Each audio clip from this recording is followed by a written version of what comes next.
أهلا ومرحبا بكم وبجميع المستمعين لهذا البرنامج. نسأل الله أن يوفقنا أجمعين لكل خير. Amin. Jazakallah khairun ya Syekh. Dan ikhwatal Islam azakumullah, berikut kita akan simak penjelasan yang akan disampaikan kepada Fadilatul Syekh. Falyatafaddal mashkura ya Syekh. Alhamdulillah Rabbil Alamin, wa ashhadu an la ilaha illallah wahdahu la sharika lah, wa ashhadu anna Muhammadan abduhu wa rasuluh آله وأصحابه أجمعين. أما بعد، لا يزال حديثنا معاشر المستمعين الكرام عن الأمور التي من خلالها يشعر المرء بخطورة الشرك ووجوب الخوف منه. Bismillahirrahmanirrahim. Segala puji bagi Allah, salawat dan salam semoga selalu tercurahkan kepada Nabi kita Muhammad sallallahu alaihi wasallam, juga kepada seluruh keluarganya dan para sahabatnya. Para pemirsa dan pendengar raja yang semoga dirahmati oleh Allah Subhanahu wa taala, kita akan lanjutkan pembahasan kita tentang hal-hal yang berkaitan kenapa kita harus takut terjatuh kepada kesyirikan. فمما يستوجب الخوف من الشرك نتأمل هذا الحديث العجيب. دخل النبي عليه الصلاة والسلام على الصحابة يوما وهم يتذاكرون الفتنة المخيفة المهولة العظيمة، فتنة الدجال التي هي أشد الفتن وأخطرها وأعظمها. فقال عليه الصلاة والسلام: ألا أخبركم بما هو أخوف عليكم عندي من المسيح الدجال؟ قلنا بلى. فقال: الشرك الخفي، أن يقوم الرجل يصلي فيزين صلاته لما يرى من نظر رجل.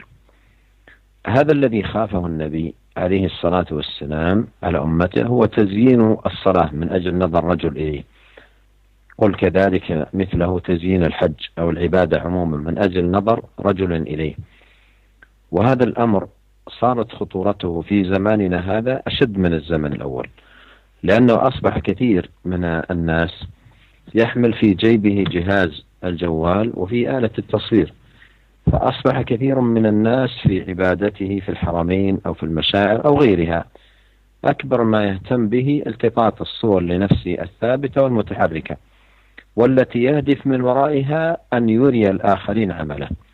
حتى شاهدنا وشاهد غيرنا كثيرا من هؤلاء يقف عند بعض الأماكن الفاضلة، أماكن الدعاء والعبادة، ثم يرفع يديه على هيئة الداعي ويصلح من هيئته، ثم تلتقط له صورة وتنتهي المهمة عند هذا الحد.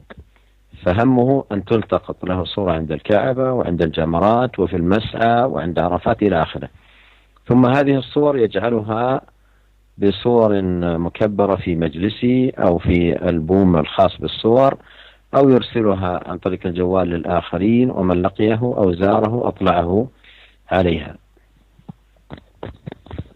Dan di antara hal-hal yang mengharuskan kita takut terjatuh kepada kesyirikan, yaitu dengan cara mentadaburi hadis yang mulia, yaitu Nabi SAW suatu hari pernah mendatangi para sahabat radhiyallahu anhum, yang ketika itu mereka sedang berbicara tentang fitnah yang sangat dahsyat, fitnah yang sangat berbahaya, yaitu fitnah Dajjal. Ini adalah fitnah yang paling besar dan paling berbahaya. Akan tapi Nabi alaihi salatu wassalam berkata kepada mereka, yaitu para sahabat, "Ala ukhbirukum bima huwa akhwafu alaikum indi minal masih Dajjal." Maukah aku beritahukan kepada kalian sesuatu yang aku lebih takut, sesuatu yang lebih aku takutkan atas kalian daripada Dajjal?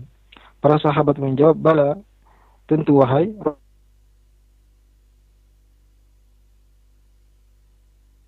syirkul khafi, ay yaqum ar-rajulu yusalli fa yuzayyinu salatahu lima yara min nadhari rajulin."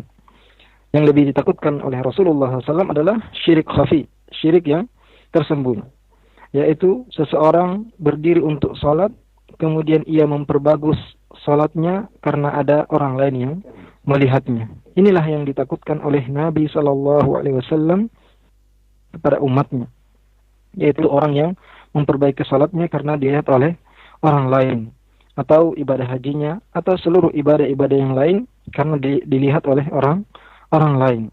Dan bahaya fitnah riya ini di zaman kita lebih besar daripada zaman dahulu. Karena saat ini setiap orang punya HP dan di HP tersebut ada kamera. Sehingga banyak di antara mereka ketika beribadah di Haramain, di dua kota suci di Makkah dan di Madinah, atau di tempat-tempat masyair di Arafah dan selainnya, mereka hanya sibuk untuk mengambil foto, baik itu dengan foto atau dengan video, yang mereka ingin memperlihatkan kepada orang lain apa yang mereka kerjakan. Dan kami menyaksikan di sini juga, selain kami melihat, banyak di antara mereka yang berdiri di tempat-tempat tertentu, tempat berdoa, tempat ibadah, kemudian ia mengangkat dua tangannya, ya, seperti orang yang sedang berdoa, kemudian dia minta untuk difoto. Ya, sampai di sini saja. Dia hanya ingin difoto dalam keadaan berdoa, atau ketika dia berada di Ka'bah, atau ketika dia berada di Jamarat, tempat melempar jumrah, atau ketika berada di Mas'a, tempat sa'i, atau di Arafat dan tempat-tempat lain. Kemudian mereka menjadikan foto ini, ya, diletakkan di ruang tamu mereka atau di album foto, atau ia kirimkan kepada orang lain agar orang lain melihat apa yang dia kerjakan. فالأمر انفتح في زماننا هذا بشكل خطير جدا لما وجدت هذه الأجهزة. وكان في الزمن الأول الذي يريد أن يرائي يحتاج إلى أن يصف عمله وصفا بلسانه. يجلس مثلا عنده الناس ويقول أنا ذهبت إلى مكة وكنت في عرفات أبكي وكنت خاشعا وكنت أقف عند الجمرات وأرفع يدي وأدعو إلى آخره. أما الآن مرآة صامتة بدون أن يتكلم، يعطيه الصورة الثابتة والمتحركة ويقول انظر. ما يحتاج إلى أن يتكلم ويشرح. حتى إن أحد الأفاضل أخبرني أنه رأى شخصا كان مع زميله في المسجد فأعطى التصوير وجلس على هيئة المصلي في التشهد والتقطت له صورة ثم قام ومشى دون أن يصلي أصلا. فهذه الصورة ماذا أريد بها؟ ثم يقول لأصحابه هذه صورتي وأنا أصلي في المسجد النبوي، وكذب ما كان يصلي، جلس لتلتقط له صورة. ومثله الأول الذي رفع يديه على هيئة الداعي ثم يقول هذه صورتي وأنا أدعو، وكذب ما كان يدعو. وهذه كارثة ومصيبة عظيمة جدا. فبعد هذا الجهد في السفر والنفقة والغربة والتعب يأتي بهذه الأمور التي تبطل العمل وتحبطه. Kesempatan untuk melakukan perbuatan riya di zaman kita ini lebih berbahaya dan lebih besar daripada di zaman dahulu, ya, setelah adanya alat-alat, ya, seperti HP dan selainnya. Karena ketika di zaman dahulu orang yang ingin melakukan riya, dia perlu untuk menceritakan sendiri apa yang ia lakukan. Ia berbicara kepada orang lain, mengatakan saya pergi ke Mekah, saya dulu berada di Arafah, aku menangis di sana, aku berdoa dengan khusyuk. Atau ia menceritakan berada di Jamarat, tempat melempar jumrah, dan ia mengangkat doa dan mengangkat tangan dan berdoa. Ya, itu di zaman dahulu. Adapun di zaman sekarang, orang melakukan riya dengan diam, ya, tidak perlu untuk berbicara. Cukup ia mengirimkan foto atau video yang dia lakukan, kemudian mengatakan lihat. Tidak perlu dia berbicara dan tidak perlu ia jelaskan, ya, sampai beliau mengatakan bahwasanya ada orang yang menyampaikan kepada beliau melihat seorang yang bersama dengan temannya di masjid. Kemudian temannya tersebut memberikan dia kamera, kemudian dia pun duduk seperti orang yang sedang tasyahud, ya, tahiyat. Kemudian setelah itu ia dipoto dan pergi, ya, tidak sholat sama sekali. Ini, ya, foto ini apa yang diinginkan dengan foto tersebut. Yang dia inginkan adalah ia ingin mengatakan kepada teman-temannya, ini foto saya sedang sholat di Masjid Nabawi, dan tentu dia berbohong karena dia ketika itu tidak sholat. Dia hanya duduk untuk diambil fotonya. Demikian juga keadaan orang tadi yang kita sebutkan, mengangkat doanya, mengangkat tangannya seperti orang yang berdoa, kemudian dia mengatakan ini foto saya sedang berdoa, padahal dia berbohong, dia tidak berdoa kepada Allah. Dan ini adalah musibah yang sangat besar, ya, karena setelah dia capek melakukan safar, mengeluarkan harta, dan capek melakukan ibadah, akan tapi amalannya terhapus disebabkan perbuatan-perbuatan tersebut.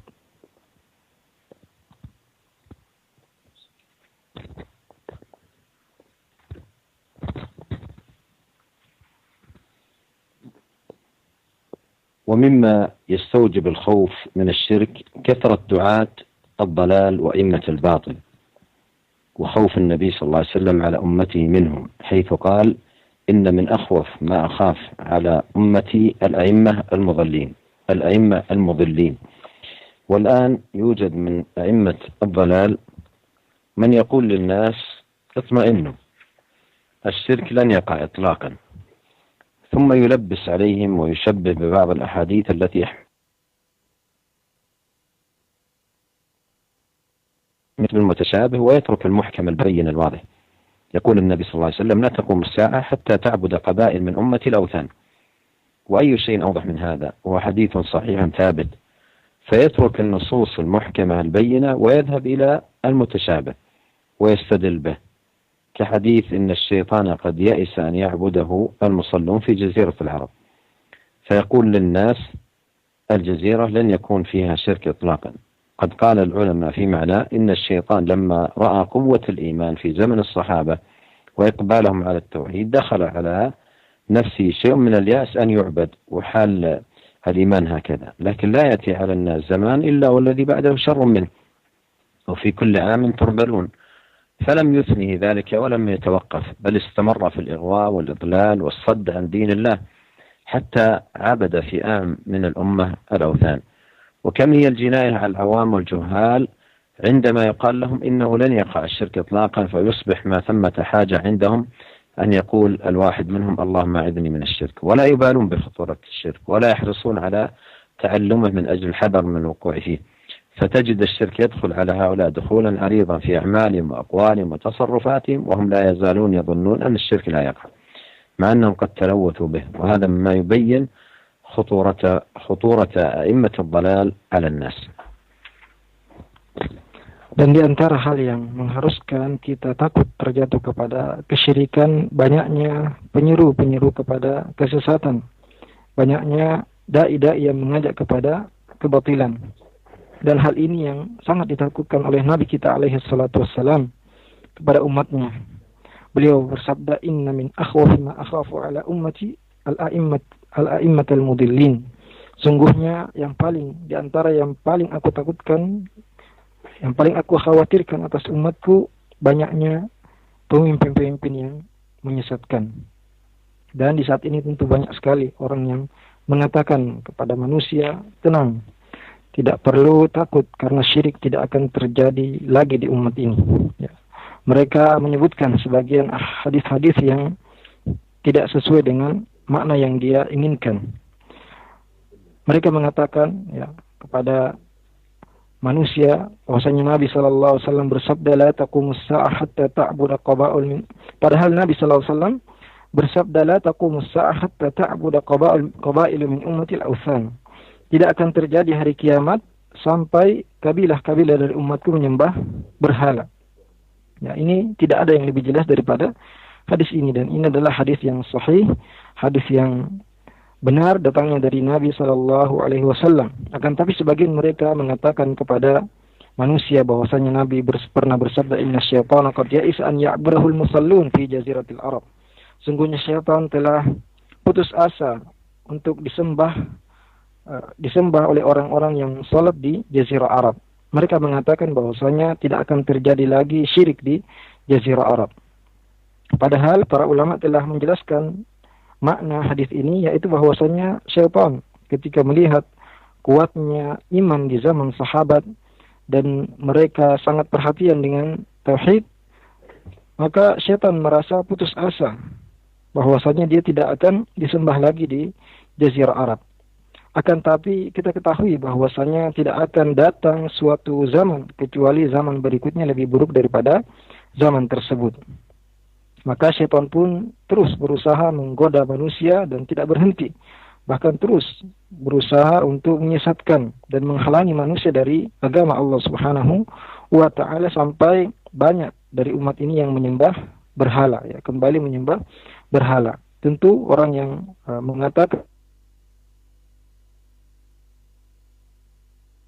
melakukan kesalahan yang besar dan membuat orang-orang awam dan orang-orang bodoh menjadi tersesat, ya, karena mereka mengatakan tidak akan terjadi kesyirikan sama sekali. Maka tidak butuh lagi seorang untuk berdoa Allahumma a'idni minasyirik, ya Allah lindungilah aku dari kesyirikan. Dan mereka tidak takut terjatuh ke dalam kesyirikan, dan mereka kemudian tidak semangat untuk mempelajari tentang kesyirikan, sehingga banyak bentuk-bentuk kesyirikan masuk ke dalam amalan-amalan mereka, perkataan-perkataan mereka, dan perbuatan-perbuatan mereka, karena mereka menyangka bahwasanya syirik tidak akan terjadi lagi. Padahal mereka sudah terjatuh ke dalam kesyirikan, dan ini yang menjelaskan kepada kita bahayanya orang-orang dai-dai yang menyesatkan manusia.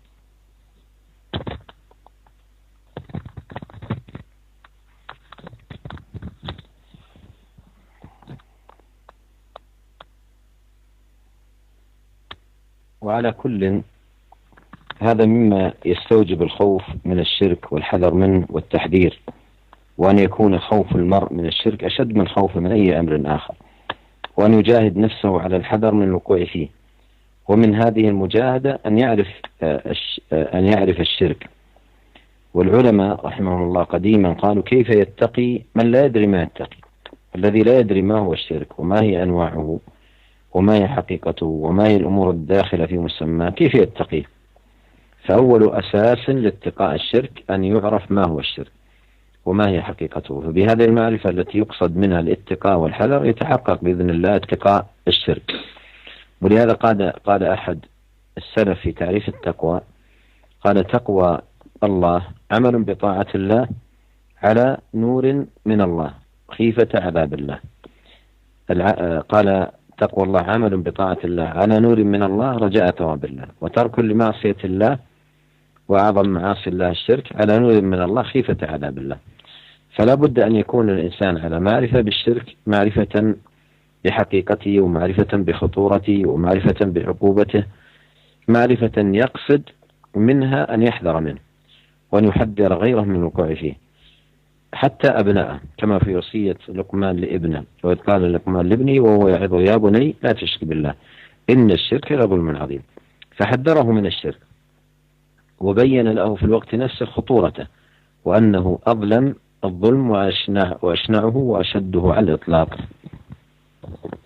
Para pemirsa dan pendengar raja yang semoga dirahmati oleh Allah Subhanahu wa Ta'ala, yang terpenting dalam hal ini yaitu kita semua harus takut terjatuh kepada kesyirikan, dan kita semua harus waspada. Dan tentu ketakutan kita kepada kesyirikan harus lebih besar dari ketakutan kita kepada perkara-perkara yang lain. Kita semua harus berusaha dengan kuat jangan sampai kita terjatuh kepada kesyirikan. Dan di antara bentuk usaha yang harus kita lakukan yaitu kita harus mengetahui apa itu kesyirikan. Karena para ulama rahimahumullah sejak dahulu telah mengatakan kaifa yattaqi man la yadri ma yattaqi. Bagaimana seorang menghindar dari sesuatu yang dia tidak ketahui apa yang harus. Kaifa yattaqi man la yadri ma yuttaqa. Ma yattaqi. Bagaimana seorang menghindari sesuatu apa yang dia tidak ketahui apa yang harus dia hindari. Yang tidak mengetahui apa itu syirik, apa jenis-jenis kesyirikan, apa hakikat kesyirikan, dan apa saja perkara-perkara yang masuk dalam kesyirikan, bagaimana ia bisa menghindar dari kesyirikan tersebut. Karena langkah pertama untuk menghindar dari kesyirikan yaitu dengan mengetahui apa itu syirik, apa hakikat syirik. Yang dengan pengetahuan ini kita bisa menghindar dan mewaspadai apa yang kita takutkan, yaitu terjatuh kepada kesyirikan. Maka sebagian ulama salaf pernah mengatakan tentang definisi takwa, yaitu taqwallah amalun bi ta'atillah ala nurin minallah raja'a thawabillah. Takwa kepada Allah adalah melaksanakan ketaatan kepada Allah di atas petunjuk dari Allah dengan mengharap pahala dari Allah. Wa tarkun li ma'siyatillah wa 'adamu, dan meninggalkan maksiat kepada Allah, dan maksiat yang paling besar yaitu kesyirikan. Di atas petunjuk dari Allah karena takut azab dari Allah. Maka seorang harus mengetahui apa itu syirik, mengetahui hakikat kesyirikan, bahaya kesyirikan, dan akibat dari kesyirikan tersebut, agar ia bisa mewaspadai dari terjatuh kepada kesyirikan. Termasuk ia juga ajarkan kepada anak-anak mereka. Dalam wasiat Luqman kepada anaknya, beliau mengatakan, wa idh qala Luqman li ibnihi wa huwa ya'iduhu ya bunayya la tusyrik billah inna syirka la dzulmun 'adzim. Dan ingatlah ketika Luqman berkata kepada anaknya dan ketika ia menasihatinya, wahai anakku, janganlah engkau mempersekutukan Allah. Sungguhnya kesyirikan, perbuatan syirik adalah kezaliman yang sangat besar. Luqman memperingatkan anaknya jangan sampai terjatuh kepada kesyirikan. Juga menjelaskan bahaya dari kesyirikan dan bahwasannya kesyirikan adalah kezaliman yang paling besar. ومن هذا المنطلق أخذ الشيخ رحمه الله هنا يبين ما يتعلق بحقيقة الشرك وأنواعه. قال رحمه الله: الشرك الأكبر يوجب حبوط العمل، أي بطلان العمل كله، كما قال الله سبحانه: ولقد أوحي إليك وإلى الذين من قبلك لئن أشركت ليحبطن عملك ولتكونن من الخاسرين بل الله فاعبد وكن من الشاكرين. فالشرك محبط للأعمال كلها، وهذا أمر أوحى الله به إلى نبيه عليه الصلاة والسلام، وأوحى به إلى جميع النبيين من قبله، ولو أشركوا لحبط عنهم ما كانوا يعملون. وذلك أن الشرك الأكبر إذا خالط العمل قل العمل أو كثر بطل أجمعه وفسد كله ولم يقبل منه شيء. وهذا يستفاد من باب الاعتبار بالنظر في الأمور المفسدة، وهذا باب تجد كثير من الناس يتفقه فيه وينظر في ترتب الفساد على اتصال بعض الأشياء ببعض، كيف يسري الفساد في الجميع. بل هناك علوم قائمة على مراعاة هذا الجانب في حفظ الأطعمة والأغذية، وكيف أنه لو وضع كذا مع كذا لأفسده، وتعمل الاحتياطات الكافية حفظا للطعام ومنعا للفساد. وأي فساد وإفساد أشد من الشرك، إذ هو يفسد العمل كله ويفسد دنيا المرء وآخرته، ويكون العياذ بالله في خسران مبين. وإن كانت هناك صلوات أو صيام أو صدقات لم تقبل لفساده بدخول الشرك على العمل. قال الله تعالى: وما منعهم أن تقبل منهم نفقاتهم إلا أنهم كفروا بالله وبرسوله فقد حبط عمله وهو في الآخرة من الخاسرين. Maka dari sini Syekh bin Baz rahimahullah dalam kitab ini mulai menjelaskan tentang hakikat kesyirikan dan jenis-jenis kesyirikan. Beliau rahimahullah mengatakan asyirkul akbar yujibu hubutal amal. Syirik besar membuat amalan-amalan menjadi terhapus, yaitu seluruh amalan akan terhapus, tidak akan mendapatkan pahala. Allah Ta'ala berfirman, وَلَقَدْ أُوحِيَ إِلَيْكَ وَإِلَى الَّذِينَ مِنْ قَبْلِكَ لَإِنْ أَشْرَكْتَ لَيَحْبَطَنَّ عَمَلُكَ وَلَتَكُونَنَّ مِنَ الْخَاسِرِينَ بَلِ اللَّهَ فَاعْبُدْ وَكُنْ مِنَ الشَّاكِرِينَ. Dan sungguh telah diwahyukan kepadamu dan kepada nabi-nabi sebelum kamu, jika engkau melakukan kesyirikan maka sungguh akan terhapus amalanmu dan sungguh engkau akan termasuk menjadi orang yang merugi. Akan tapi hanya kepada Allah lah engkau beribadah dan jadilah engkau termasuk orang-orang yang bersyukur. Ya, kesyirikan ini menghapuskan seluruh amalan. Dan inilah perkara yang telah diwahyukan oleh Allah kepada Nabi kita alaihi salatu wassalam dan juga kepada seluruh nabi-nabi sebelumnya. Walau asyraku la habita anhum ma kanu ya'malun. Seandainya mereka melakukan kesyirikan maka sungguh akan terhapus dari mereka apa yang telah mereka kerjakan. Dan syirik besar apabila masuk ke dalam suatu amalan, baik amalan sedikit atau banyak, akan terhapus seluruh amalan tersebut. Akan rusak seluruh amalan tersebut dan tidak akan diterima sedikit pun. Dan perkara ini kita bisa ketahui, ya, banyak dari manusia mereka mempelajari ketika sesuatu didekatkan dengan sesuatu akan rusak, bahkan akan merusak hal-hal yang lain. Bahkan ada pelajaran atau ilmu pengetahuan yang khusus untuk mempelajari bagaimana cara menjaga makanan agar tidak rusak. yaitu apabila diletakkan makanan demikian dengan makanan demikian maka akan merusaknya. Maka dipelajari bagaimana cara agar menjaga makanan tersebut dan bagaimana agar tidak rusak makanan.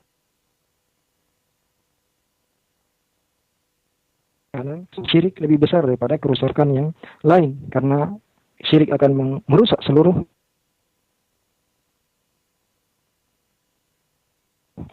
Dan waliyadzubillah, semoga Allah melindungi kita semua, dia akan punya banyak sholat, sering melakukan sholat, sering berpuasa atau banyak bersedekah, maka tidak akan diterima ibadah tersebut jika dia melakukan syirik akbar. Allah Ta'ala berfirman, وَمَا مَنَعَهُمْ أَن تُقْبَلَ مِنْهُمْ نَفَقَاتُهُمْ إِلَّا أَنَّهُمْ كَفَرُوا بِاللَّهِ وَبِرَسُولِهِ.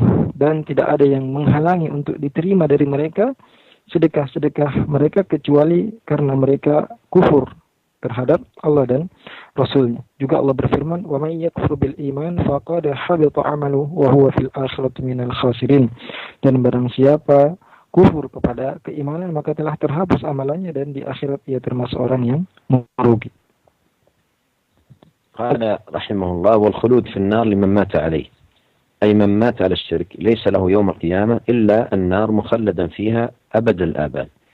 قال الله تعالى: ما كان للمشركين أن يعمروا مساجد الله شاهدين على أنفسهم بالكفر، أي والحال أنهم شاهدين على أنفسهم بالكفر بإقامتهم على عبادة الأصنام والتوجه بالعبادة للأوثان.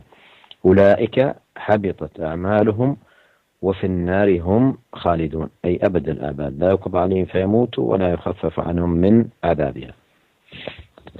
Berkata Syekh bin Baz rahimahullah, wal khuludu finnar liman mata alaih, dan akan kekal di neraka bagi orang yang mati di atas kesyirikan yang besar, yaitu pada hari kiamat tidak ada baginya kecuali neraka, ia akan kekal selama-lamanya di neraka. Allah Ta'ala berfirman, maka lil musyrikin an ya'muru masajidallahi syahidina ala anfusihim bil kufur.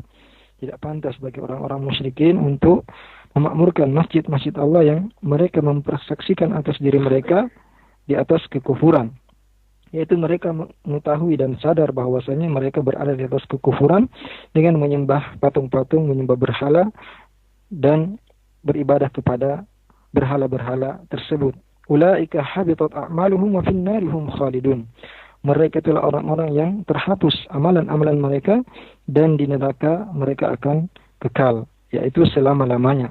Mereka tidak dibinasakan sehingga mereka mati, juga tidak diringankan dari mereka adab.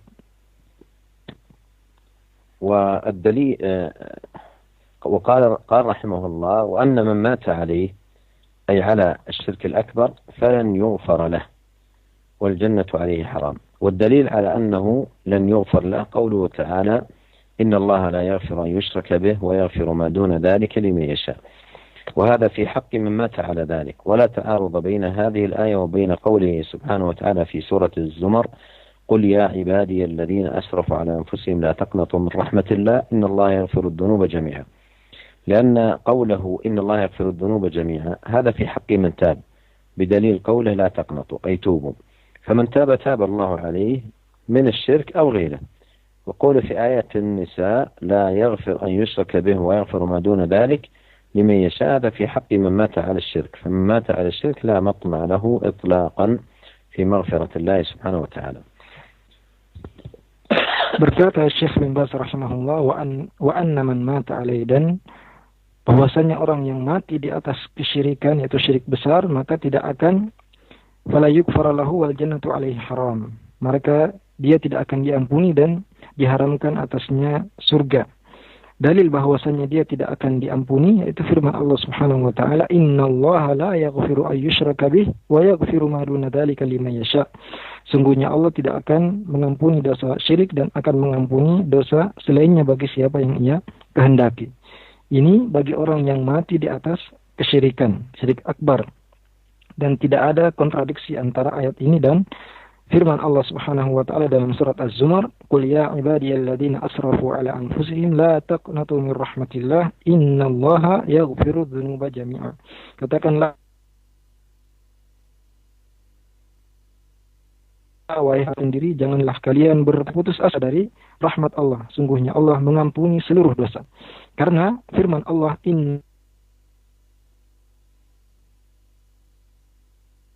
mengampuni seluruh dosa ini bagi orang yang bertaubat sebelum mati. Dalilnya adalah firman Allah, la taqnatu, janganlah kalian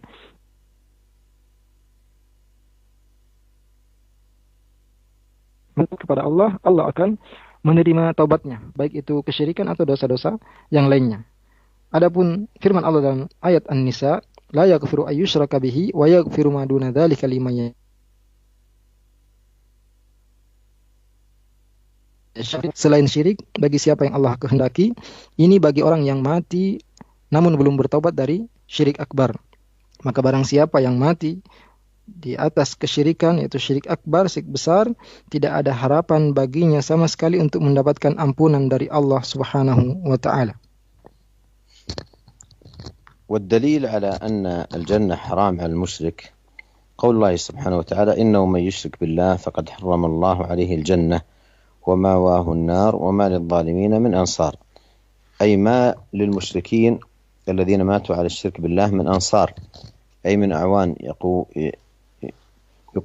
يقونهم ويحمونهم يقونهم ويحمونهم من عذاب الله. فالظلم هنا يراد به الشرك، كقوله سبحانه إن الشرك لظلم عظيم، وقوله والكافرون هم الظالمون. Adapun dalil yang menunjukkan bahwasannya diharamkan surga bagi orang yang musyrik, mati dalam keadaan syirik besar, yaitu firman Allah Subhanahu wa taala, innahu may yusyrik billah faqad harramallahu alaihi aljannata wa ma'wahu an-nar wa ma lidh-dhalimin min ansar. Sungguhnya barang siapa yang melakukan kesyirikan kepada Allah, maka sungguh Allah telah mengharamkan atasnya surga dan tempat kembalinya adalah neraka, dan tidak ada bagi orang-orang zalim seorang penolong pun. Yaitu tidak ada bagi orang-orang musyrik yang mati di atas kesyirikan kepada Allah, syirik besar, tidak ada bagi mereka seorang penolong pun yang melindungi mereka dari azab Allah Tabaraka wa Ta'ala. Karena kezaliman di sini yang dimaksud adalah kesyirikan, sama dengan firman Allah, inna syirka la zulmun azim. Sungguhnya syirik adalah kezaliman yang besar. Juga firman Allah, wal kafiruna humudz zalimun. Dan orang-orang kafir, mereka itulah orang-orang yang zalim. ونكمل ما بقي في لقائنا القادم بإذن الله. نسأل الله عز وجل أن يوفقنا أجمعين لكل خير.